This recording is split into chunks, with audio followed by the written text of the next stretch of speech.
Hi guys, 2020 ജാക്വിൻ ഫിയോണിക്സിന് Oscar കിട്ടിയ പടം Joker. അതിഗംഭീരമായ ഒരു സൈക്കോളജിക്കൽ ത്രില്ലർ പടമായിരുന്നു. പുള്ളിക്കാരൻ്റെ ആർത്തർ ഫ്ലക്ക് നല്ല ക്യാരക്ടറായിട്ട് പുള്ളിക്കാരൻ അതിഗംഭീരമായി അഭിനയിച്ചിട്ടുണ്ട്. കൂടാതെ അതിഗംഭീരമായ സ്ക്രിപ്റ്റ് ആയിരുന്നു, അടിപൊളിയായ ഡയറക്ഷൻ ആയിരുന്നു. അപ്പൊ നാളെ October 2 ജോക്കർ 2, അതായത് ജോക്കർ ഫോളിയെ DX ഉള്ള സെക്കൻഡ് പാർട്ട് ഇറങ്ങാൻ പോവാണ്.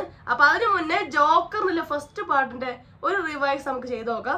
അതിനുശേഷം സെക്കൻഡ് പാർട്ടിന്റെ പ്രതീക്ഷകളെ കുറിച്ച് നമുക്ക് സംസാരിക്കാം. അപ്പൊ ആദ്യം ജോക്കർ എന്നുള്ള പടം ആർത്തർ ഫ്ലക്ക് ആയിട്ട് ജാക്വിൻ ഫിയോണിക്സ് കിഡ്ലായി പെർഫോം ചെയ്തിട്ടുണ്ട്. അതുകൊണ്ടാണ് 2020 ഓസ്കാർ പുള്ളിക്കാരന്റെ കയ്യിലെത്തിയത്. അതിൽ കൂടാതെ ഭയങ്കര ഒരു ക്യാരക്ടറൈസേഷൻ ഉണ്ട്, അടിപൊളി സ്ക്രിപ്റ്റ് ആയിട്ടുണ്ട്, അടിപൊളി ഡയറക്ഷൻ ആയിട്ടുണ്ട്. വളരെ എന്താ പറയാ, വളരെ കോൺസെൻട്രേറ്റഡ് ആയിട്ട് ആർത്തർ ഫ്ലക്ക് എന്നുള്ള ഒരു വ്യക്തിയുടെ ജോലിയും ആ ജോലി അയാൾക്ക് ഉണ്ടാക്കുന്ന ഒരു മെന്റൽ പ്രഷറും, എന്നാൽ ഒരു യാതൊരു തരം അപ്രിസിയേഷൻ കിട്ടുന്നില്ല, എന്നാൽ സാലറി ഫിനാൻഷ്യലി ഒട്ടും അത് മെച്ചപ്പെടുന്നില്ല. ഏതൊരു വിധത്തിലും, അതായത് ഫിനാൻഷ്യലി ആയാലും അല്ലെങ്കിൽ ഒരു ആത്മസംതൃപ്തി എന്നുള്ള രീതിയിലും എങ്ങനെയും അതൊരു സാറ്റിസ്ഫാക്ഷൻ ഇല്ലാതെ പോകുന്ന ഒരു ജോലി. എന്നാൽ സ്റ്റാൻഡപ്പ് കോമഡിനായി സക്സീഡ് ചെയ്യണം എന്ന്, അല്ലെങ്കിൽ അതിൽ വിൻ ചെയ്യണം, അടിപൊളി ആവണം എന്ന് വളരെ ചെറുപ്പം തൊട്ട് ആഗ്രഹിച്ച ഒരു മനുഷ്യന്റെ എവിടെ എത്താതെ പോകുന്ന ഒരവസ്ഥ, അതായത് വളരെ വളരെ നന്നായിട്ട് വളരെ ഡീപ്പായി കാണിച്ചിട്ടുണ്ട്. അതുകൂടാതെ പുള്ളിക്കാരൻ്റെ ഫാമിലി ലൈഫ് നോക്കുവാണ്, പുള്ളിക്കാരൻ ആകെയുള്ളത് അമ്മയാണ്. എന്നാൽ അമ്മ പറയുന്ന ഒരാൾ പുള്ളിക്കാരനെ സപ്പോർട്ട് ചെയ്യുന്ന ഒരു വ്യക്തിയല്ല. കാരണം പുള്ളിക്കാരനെ മെന്റലി ഉണ്ടാകുന്ന ഈ ജോലി കൊണ്ടും ജീവിതം കൊണ്ടും ഉണ്ടാകുന്ന ഒരു മെന്റൽ പ്രഷർ കൊണ്ടുണ്ടാകുന്ന ഡിപ്രഷനും ആൻസൈറ്റി, അങ്ങനെ ഒരുപാട് മെന്റലി അയാൾ അനുഭവിക്കുന്ന ഒരുപാട് പ്രശ്നങ്ങളെ അതിനെ സപ്പോർട്ട് ചെയ്യാതെ അതിനെ വീണ്ടും കോൺഫിഡൻസ് കുറക്കുന്ന ഒരു അമ്മയാണ് നമുക്ക് ശരിക്കും കാണുന്നത്. കാരണം താൻ എന്തിനാ ചിരിച്ചുകൊണ്ടിരിക്കുന്നതെന്ന് അമ്മ ചോദിക്കുവാണ് മകനോട്. അതൊരു മാനസികാവസ്ഥയിലൂടെ പോകുന്ന മകന്റെ ഒരു അവസ്ഥയാണ് തിരിച്ചറിയുന്നതിന് പകരം അതിന് സപ്പോർട്ട് ചെയ്യുന്നതിന് പകരം കോൺഫിഡൻസ് കൊടുത്ത് മുന്നോട്ട് വരുന്നതിന് പകരം പിന്തിരിപ്പിക്കുന്ന ഒരു അമ്മേനെയാണ് സത്യം പറഞ്ഞതിൽ കാണുന്നത്. കരിയർ, ജോലി ജീവിതത്തിലും ഫാമിലി ജീവിതത്തിലും ഒട്ടും സാറ്റിസ്ഫാക്ഷൻ ഇല്ലാതെ വളരെ ഫ്രസ്ട്രേറ്റഡ് ആയി നിൽക്കുന്ന ഒരു മനുഷ്യൻ, ഭയങ്കര ഡിപ്രസ്ഡ് ആയി ഭയങ്കര ആൻഷ്യസ് ആയി നിൽക്കുന്ന ഒരു മനുഷ്യൻ. അങ്ങനെയുള്ള ഒരു മനുഷ്യന്റെ ഡീപ്പായ മാനസികാവസ്ഥയിലൂടെ വളരെ സൂക്ഷ്മമായിട്ട് തന്നെ സിനിമ പോയിട്ടുണ്ട്. ഒട്ടും ഫോക്കസ് പോയിട്ടില്ല. ഫുൾ ആർത്തർ ഫ്ലക്ക് എന്നുള്ള ഒറ്റ വ്യക്തിയിലൂടെയുള്ള ഒരു യാത്രയാണ് ഈ സിനിമ. അതിഗംഭീരമായ ഒരു ക്ലാസിക് എന്ന് പറയേണ്ട ഒരു പടമാണ്. 2 ഓസ്കാർ അവാർഡാണ് ഈ പടത്തിന് കിട്ടിയിരിക്കുന്നത്. 11 ഓസ്കാർ നോമിനേഷൻ ഇത് പോയിട്ടുണ്ട്. ഇതിൽ 2 ഓസ്കാർ അവാർഡാണ് കിട്ടിയിരിക്കുന്നത്. ഒന്ന് ബെസ്റ്റ് ആക്ടറിന്, രണ്ടാമത്തെ അവാർഡ് കിട്ടിയിരിക്കുന്നത് ബെസ്റ്റ് ഒറിജിനൽ സ്കോറിനാണ്. ഹിൽദർ എന്ന് പറഞ്ഞ ആൾക്കാർ കിട്ടിയിരിക്കുന്നത്. സ്ക്രിപ്റ്റും ഡയറക്ഷനുള്ള ഗംഭീരമായ പടം, മ്യൂസിക്കലി എലിവേറ്റ് ചെയ്യപ്പെട്ട അടിപൊളി ഒരു പടം തന്നെയാണ്. ഈ പടത്തിൽ ലാസ്റ്റ് ആണ് ആർത്തർ ശരിക്കും മനസ്സിലാക്കുന്നത് തന്റെ ശരിക്കുള്ള അമ്മയല്ല, തന്നെ എത്രയും നാളും എന്തൊക്കെയോ കഥ പറഞ്ഞ് തന്നെ ആ സ്റ്റേജിലോട്ട് എത്തിച്ചതാണ്. കാരണം ആർത്തർ എന്ന ഒരാള് അഡോപ്റ്റ് ചെയ്യപ്പെട്ട ഒരു ചൈൽഡാണെന്നും സ്വന്തം അമ്മയല്ല ഈ പെന്നി ഫ്ലക്ക് എന്ന് മനസ്സിലാക്കുന്ന ഒരു സമയമുണ്ട്. ഈ പെന്നി ഫ്ലക്ക് വളരെ ചെറുപ്പത്തില് പുള്ളിക്കാരന് ഒരുപാട് തല്ലിയിട്ടുണ്ട്, ഉപദ്രവിച്ചിട്ടുണ്ട് എന്നുള്ള ഒരു ഹിസ്റ്ററി സംഭവങ്ങളൊക്കെ വായിച്ച് കേൾക്കുന്ന ഒരു നിമിഷങ്ങളുണ്ട്. അപ്പൊ പുള്ളിക്കാരൻ തിരിച്ചറിയുന്നുണ്ട് ഡിപ്രഷൻ സംഭവങ്ങളൊന്നും തനിക്ക് ഇപ്പൊ വന്ന സംഭവമല്ല, വളരെ ചെറുപ്പത്തില് അത് എന്റെ ലൈഫിലൂടെ അത് ഇൻഡ്യൂസ് ചെയ്ത് വന്നിട്ടുണ്ട് എന്നുള്ള സത്യങ്ങളൊക്കെ വെളിപ്പെടുന്ന സമയമാണ്. അതൊക്കെ അതിഗംഭീരമായിട്ട് പുള്ളിക്കാരൻ അഭിനയിച്ചിട്ടുണ്ട്. അത് വന്ന് ആ സമയത്ത് തന്നെയാണ് പുള്ളിക്കാരൻ ജോലി നഷ്ടപ്പെടുന്നത്. അങ്ങനെ എല്ലാം കൂടി ഒരു എന്താ പറയുക, ഭയങ്കര സ്ട്രഗിള്, ഭയങ്കര ഫ്രസ്ട്രേറ്റഡ് ആയ ഒരു മൊമെന്റ് ഒക്കെ സൃഷ്ടിക്കുന്നുണ്ട്.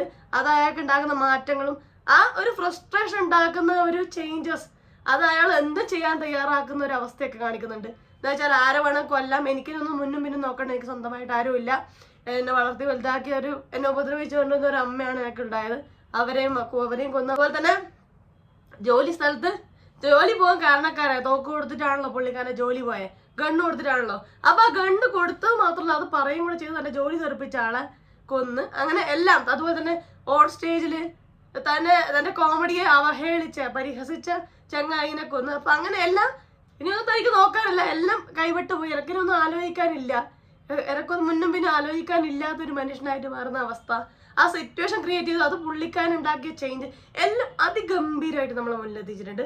അത്ര കിടലായ ഒരു പടം അത്. സമൂഹത്തിൽ നിന്ന് അയാൾക്ക് നേരിടുന്ന ഓരോ പ്രശ്നങ്ങൾ അതെങ്ങനെ ഇമ്പാക്ട് ചെയ്തു, മാനസികമായി എങ്ങനെ ഇമ്പാക്ട് ചെയ്തു, അയാൾ മാനസികമായിട്ട് ഓൾറെഡി ഉണ്ടായ കുറച്ച് അവസ്ഥകളിൽ അതെങ്ങനെ അത് എല്ലാവരും ചെയ്യുന്നു, എങ്ങനെയൊക്കെ ബാധിക്കുന്നുള്ളൂ വളരെ ഡീറ്റെയിൽഡ് ആയി വളരെ മൈന്യൂട്ടായി കാണിച്ച പടമാണ്. അത്ര ഗംഭീരമായ തിരക്ക് നമ്മളിൽ എടുത്തു പറയണം. കാരണം അത്രയും സൂക്ഷ്മമായ ഒരു മനുഷ്യന്റെ മാനസികാവസ്ഥയെ കുറിച്ച് മനസ്സിലാക്കുകയോ സഞ്ചരിക്കുകയോ ചെയ്ത ഒരു മനുഷ്യന് മാത്രം ഇങ്ങനത്തെ ഒരു തിരക്കഥ എഴുതാൻ പറ്റുള്ളൂ. അപ്പൊ ആ തിരക്കഥ അതിഗംഭീരമാണ്. ഇതിന്റെ സംവിധായകൻ ടോഡ് ഫിലിപ്സ് ആണ്. തിരക്കഥ എഴുതിയിരിക്കുന്നത് ടോഡ് ഫിലിപ്സ്, അതുപോലെ തന്നെ സ്കോട്ട് സിൽവർ. അവരൊരു പുസ്തകത്തിനെ ബേസ് ചെയ്തിട്ടാണ്. അത്ര ഡീപ്പായിരുന്നു തിരക്കഥ, അത്ര അടിപൊളിയായിരുന്നു ഡയറക്ഷനും, 2 ഗംഭീരമാണ്. അപ്പൊ നമുക്കറിയാം ജോക്കർ എന്ന് പറഞ്ഞ DC കോമിക്സ് ക്യാരക്ടറിൽ ഒരാളാണ്. അപ്പം ജോക്കർ 2 നമ്മൾ ഇറങ്ങാൻ പോവാണ്. അപ്പൊ ജോക്കർ പടം ഇത്രയും അടിപൊളി, ഇത്രയും കാര്യം പെർഫെക്റ്റ് ആയി വെച്ചൊരു പടത്തിന്റെ സെക്കൻഡ് പാർട്ട് പറയുമ്പോൾ അതൊരു ഭയങ്കര റിസ്കി ഉള്ള ഒരു കാര്യമാണ്. എങ്ങനെ ഇവർ ഈ സ്ക്രിപ്റ്റിനെ ഡ്രൈവ് ചെയ്യും, എങ്ങനെ ഒരു ക്യാരക്ടറിനെ അവർ പ്ലേസ് ചെയ്യും, എങ്ങനെ നമ്മൾ പോലെ പ്രസന്റ് ചെയ്യും എന്നുള്ള ഭയങ്കര ചോദ്യമുണ്ട്. മാത്രമല്ല ടീച്ചർ കണ്ടിടത്തോളം ഇത് ആർദറിലൂടെ മാത്രമല്ല, കൂടെ ലവറായിട്ട് ലേഡി ഗാഗ ഇതിലൊരു ലീഡ് റോൾ, ഫീമെയിൽ ലീഡ് റോളിൽ വരുന്ന ടീച്ചർ കണ്ടപ്പോൾ നിങ്ങൾക്ക് മനസ്സിലായി കാണും. സോ അതൊരു ഇവർ തമ്മിൽ പ്രണയത്തിലാവുന്നതും അത് സംബന്ധിച്ച ഒരു കഥയാണെന്നുള്ളത് നമുക്ക് കുറച്ച് ഐഡിയ കിട്ടുന്നുണ്ട് ടീച്ചർ കാണുമ്പോൾ. ഇപ്പൊ ടീച്ചർ പറഞ്ഞ പോലെ തന്നെ എന്തുകൊണ്ടാണ് അർദറിന് ഇങ്ങനെ ഒരു ചേഞ്ച് വന്നതെന്ന് ചോദിക്കുന്നുണ്ട്. അപ്പൊ പറയുന്നുണ്ട്, അർദർ പറയുന്നുണ്ട് I am no more alone എന്ന് പറയുന്നുണ്ട്.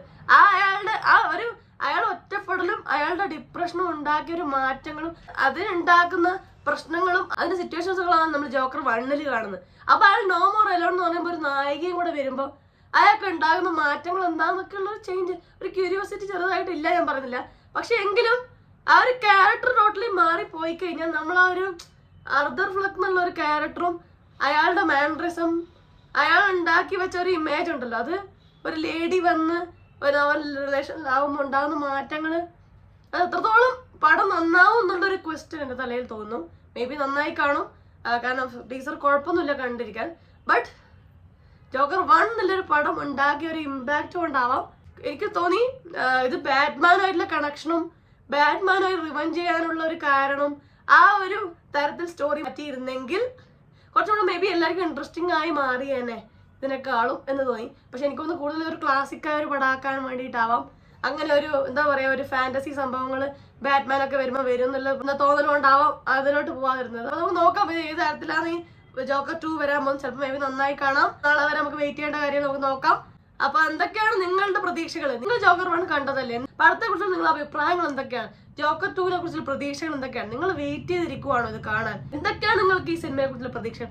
എല്ലാം താഴെ കമന്റ് ചെയ്യണേ. അപ്പൊ അത്രയുള്ള വീഡിയോ ലൈക്ക് ചെയ്യുക, സബ്സ്ക്രൈബ് ചെയ്ത് സപ്പോർട്ട് ചെയ്യുക, ഷെയർ ചെയ്യുക, കമന്റ് ചെയ്യുക. അപ്പൊ പറഞ്ഞ പോലെ എല്ലാവരും ഹാപ്പി ആയിട്ടിരിക്കുക. മറ്റൊരു റിവ്യൂ, റിയാക്ഷനോ, സോഷ്യൽ ഷെയർ നെക്സ്റ്റ് ടൈം കാണാം. അത് വരെ ബൈ.